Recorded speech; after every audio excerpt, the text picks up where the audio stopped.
Coucou. Shake it, shake it, shake it, shake it slow. Ouais. Peut-être améliorer le jingle. Bon.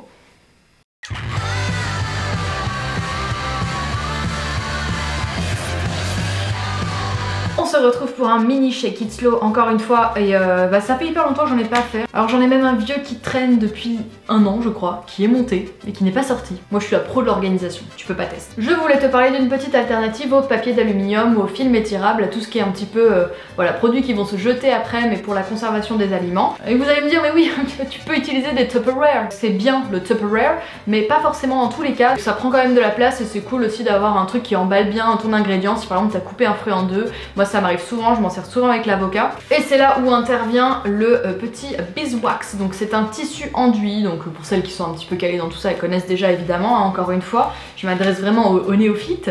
Donc il s'agit d'un petit tissu tout simplement, c'est vraiment du tissu qui est enduit de cire d'abeille. Donc il doit exister quand même en version vegan ces trucs là. Donc là c'est de la cire d'abeille pour celui-ci. C'est vraiment tout con, c'est légèrement collant parce que c'est enduit de cette cire d'abeille. Et ce qui est cool, donc je vous ai juste pris une pomme que je ne vous ai pas coupée en deux puisque je ne souhaite pas spécialement la manger dans l'immédiat.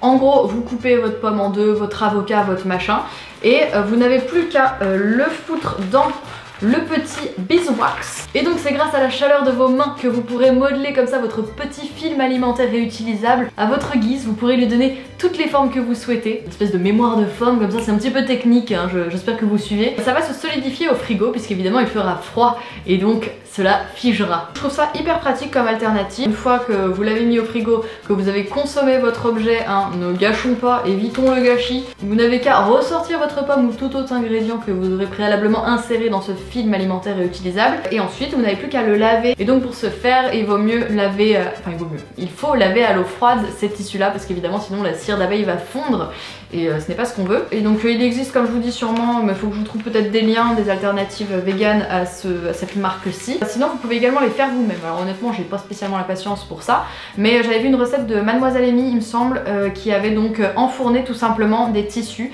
avec de la cire végétale dessus. Donc vous pouvez le faire avec la cire d'abeille, mais vous pouvez aussi le faire avec la cire de Candélia, je sais plus comment ça se dit, qui est donc l'alternative végane à la cire d'abeille. Et vous n'avez qu'à enfourner et du coup ça fond sur votre tissu. Je pense qu'il faut quand même bien le répartir, peut-être le faire des deux côtés, je sais plus. Je vous mettrai le lien du do it yourself de Mademoiselle Amy en barre d'infos. Mais voilà, j'espère que si vous ne connaissiez pas, c'est une bonne découverte pour vous. Et sinon, bah, c'est bien de le rappeler. Voilà, ça existe, c'est super, c'est chez Shake It Slow. Sur ce, bonne journée.